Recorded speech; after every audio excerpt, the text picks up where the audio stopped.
Yeah, I answer to both. Apologies. It's daily day. It's daily, I apologise. but I get called Dally. Right, Daily. Claire Daly, so I said it Daly. right. Thank you very much. Dilly-dally. Okay, so I'm going to take coronavirus because it's just a complete saturation. Now, my first part of my lecture there suggested that various things had permitted a crackdown, lockdown, and a movement towards tyranny in the state. This is a gradual thing.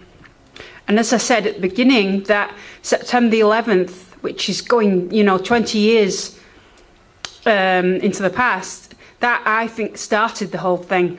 This gradual crackdown in terms of our liberty. I think David Icke, though I don't often reference him, was correct in saying that it's a tiptoe towards tyranny. And when something gradually develops, usually people don't recognise it or they don't respond. It gradually moves on and on and on, bit by bit, as we see with various laws, surveillance, bit by bit by bit by bit, until it's become so tight and so unfree. But I wanted to look at the second part, at coronavirus. Now, I do believe that coronavirus is part of that. Coronavirus has obviously caused a crackdown, a lockdown, a restriction of movement. People have been stopped from flying. People have been kept inside their homes. You are getting text messages to stay indoors. So there is definitely a tightening and a inhibition of freedom. But I think coronavirus deserves another sort of analysis. I cannot remember a time when such a media saturation has occurred. Perhaps the death of Diana, which was enormous. It was everywhere in the world. I think even parts of Africa had the death of Diana. It was disproportionate, fair enough. But with coronavirus, every media outlet is aping the same message.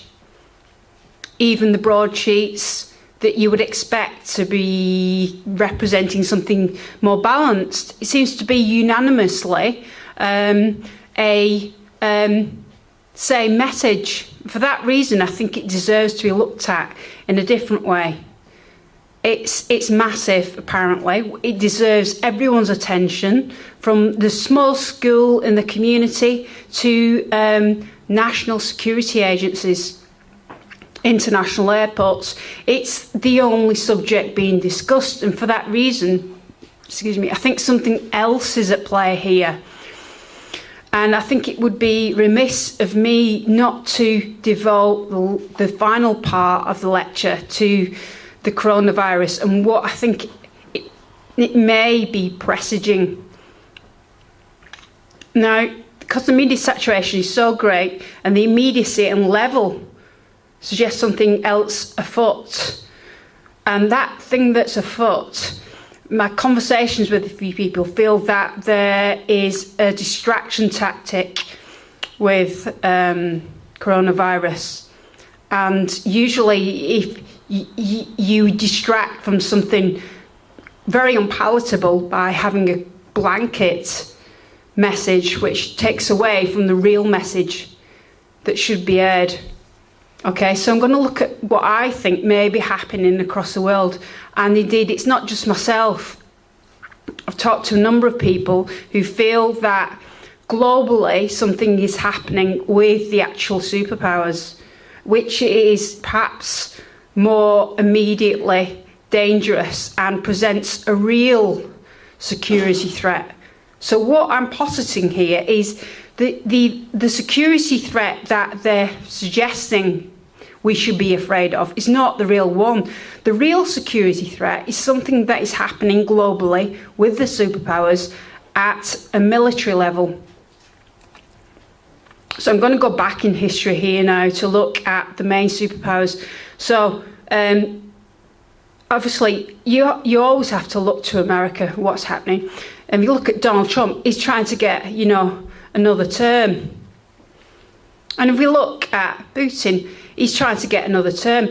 Now, Putin is not due. He's supposed to be out. He's had everything he can have. So when superpowers and main leaders try and get in another term, there's a thing that they've used in the past. And we know ourselves from a previous analysis of one of our leaders in the past, Margaret Thatcher. Now, Margaret Thatcher was trying to get re-elected. It's long in the analysis after her time in office been seen that the Falklands War was something that actually she rode to victory on, even though it wasn't a victory, and she got another term in office. Because it's long been seen as war, especially with America, as a mobilising factor for nations. They have a war leader. There's nothing that America likes better than a leader who takes them to war. It's deeply imbued in the psyche for us to be victorious. And therefore, I think that the coronavirus is disguising something else which is a lot more ominous. Okay, so the Falklands War, of course, Margaret Thatcher needed another term in office, undeniable. And a lot of commentators, historians, after the fact, felt that she precipitated this incident, the Malvinas, in order to get that second term and to be a war leader. War is good for leaders. This is undisputable, going back to the wars that old military men used to prosecute. So what I'm suggesting is that the coronavirus is causing a lockdown in terms of security and freedom. It's creating a sense of fear. This fear and panic has become pandemic. But what I'm suggesting is that there is something else going on in the world, and they need to flood all the media houses to such an extent that what should really get reported is going under the radar. That's what I believe, and indeed it's not just my own supposition. And for that reason, unfortunately, I know you're coming here today to discuss things relative to New Horizons, but I owe it to you to look at conflicts and warfare and global affairs. Reagan and Afghanistan, like Thatcher. Reagan prosecuted various interventions in South America, but it's long been viewed that Afghanistan was a way for him to, again, ride that crest of a victorious military leader. He mobilised against Russia, although we know it was a complete disaster. The American people saw him as a victorious war leader, and his military presence in Afghanistan and in South America has long been seen as one of the main reasons that he was re-elected time and time again. So we know that war is used by governments as a way for them to maintain their power. So that is what I'm suggesting is perhaps going on here. And what is not being reported, and this is not really the terrain of New Horizons, but what's not being reported is actual mobilisation of troops around the world. Turkey at the moment is absolutely opening those doors to the refugees coming into Europe. And the action of that is inciting a lot of venom from America. But do any of us actually see any of that in our news media? No. We see the first, second, third, fourth story to do with coronavirus. Yet, on the border of Europe, we have a major incident there that is whipping up all the main superpowers, including the whole of Europe, that has an interest in keeping that border tight. So more refugees from Syria and all those countries don't come into Europe. But this is not actually in the news. No, we see the coronavirus. So again, I put it to you that we are being told a lie in that the real story remains unreported. So that is perhaps where I'm at the moment, and I think I'm perhaps going too far in pushing it beyond that.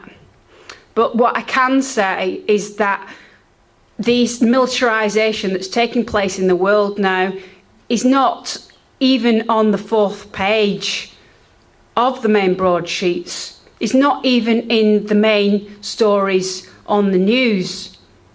I doubt that many of you are actually aware of this, and it's not something you've come here to listen to today, but it would be remiss of me not to include this as what I consider a media distraction. And this is a natural corollary of the media's attempt to create fear and mistrust through various incidents, of which coronavirus is a part. So I open up a wider debate about actual truth in the media and the way that it's been used not only to inhibit our freedoms and create a sense of fear, but it's also being used as a main distraction tactic. That distraction tactic is distracting us from a real risk, a real threat to our safety through militarisation in the form of America, Turkey and Russia. And this is undisputed, and this is unreported news. But yet we see coronavirus everywhere. So I see ourselves as citizens as not only losing our freedoms in some spurious attempt to protect our security, but being lied to about the real security threat to us, which is, or I would say, is a militarisation of the main superpowers, and that remains unreported. So I want to conclude, possibly at this point, by suggesting that the action I would like us all to take would be to question the surveillance, the lockdowns, the crackdown, but also to pay an interest in what our governments are doing abroad in terms of our presence militarily. But indeed, a lot of people do not engage with where our army is stationed. But to be fair, we are not given access to that information. Military operations are classified, black operations are classified, but the real security threat to our well-being, physical and otherwise, is something that's not getting reported. And I want to end perhaps with a very worrying conclusion that the stake of the world's safety is perhaps at a precipice. Now, I did a talk previously where I introduced the atomic calculator. Now, the magazine which comes out regularly said that the atomic clock was at 2 minutes to. So I consider that perhaps it's predicted that a major world incident is imminent. This is reported in a certain magazine, and therefore it could be that this crazy amplification of the coronavirus could be suggesting a distraction from something that is very serious. I'm not suggesting that we're on the crux of World War III. Indeed, that's been dated to something like 2050. But a lot of people feel that there is some major military conflict about to happen. But indeed, the world would not find out about this because we have the coronavirus saturation.